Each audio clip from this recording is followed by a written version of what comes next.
Paano nga ba ako mag-animate? So, ganito po ako mag-animate. Punta po tayo sa Flippa Clip. Yan, wait lang po natin guys kasi loading yung cellphone ko. Cellphone lang kasi ginagamit ko sa pag-animate ko kaya medyo loading talaga pag pinipindot mo yung Flippa Clip.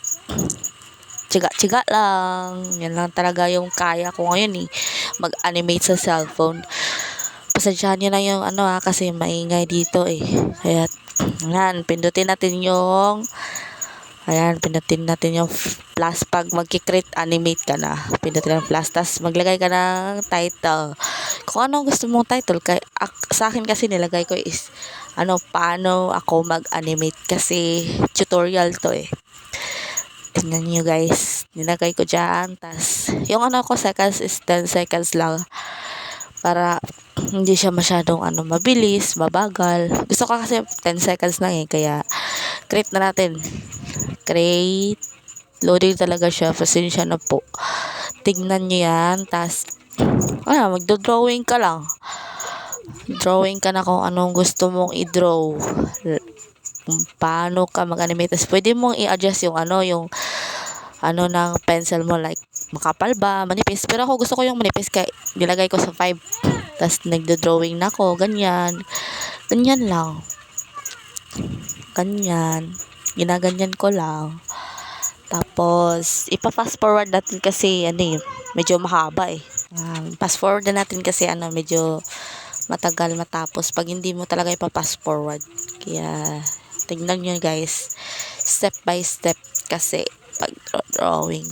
Medyo mahirapan kasi ako kasi yung stylus pen na nabili ko sa Shopee, hindi siya yung parang talaga stylus pen siya pero may ball pen sa sa kabila.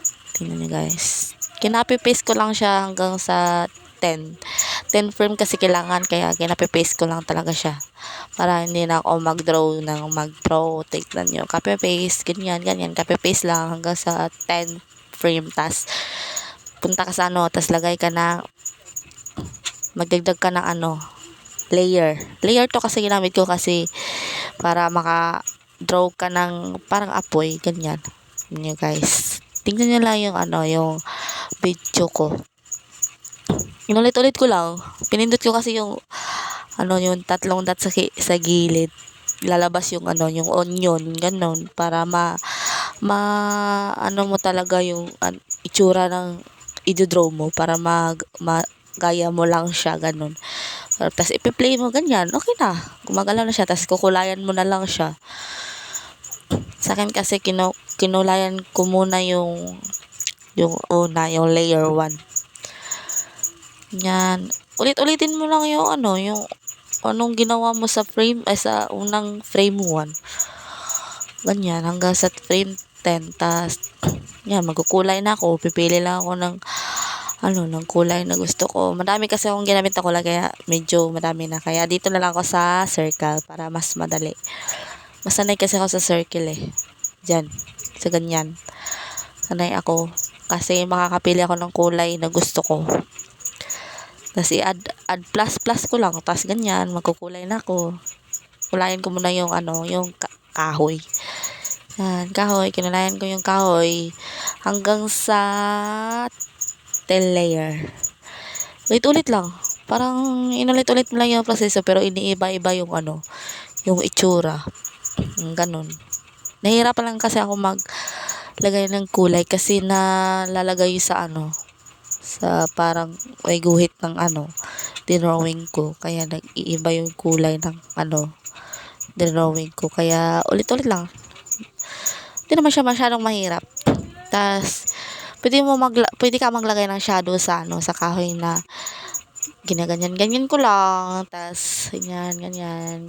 Kinulayan ko yung unang frame 1. Tas ika-copy-paste ko na lang siya para hindi na ako magpaulit-ulit na magkulay sa sa sunod na frame. Ganyan ko lang, kinulayan ko lang siya guys. So, tingnan niya lang siya hanggang sa matapos siya. Ganyan. Tas, yan, magkukulay na tayo sa apoy. Nag-erase nga pala ako sa mga ginamit ko na tas naglagay ako ng bago para Yan, copy-paste.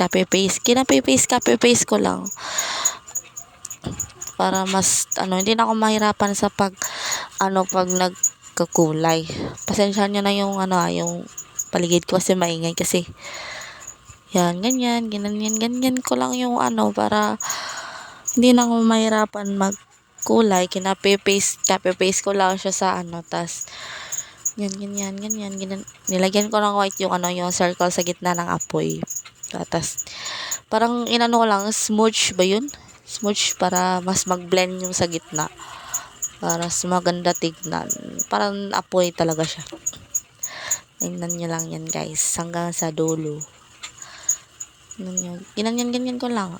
Hanggang sa matapos. Yun. Hanggang sa frame 10, gaganyanin mo lang siya para mas maganda. So, ipi-play na natin siya. Tapos tingnan nyo yung kalabasan. Ganyan lang. Thank you. Subscribe!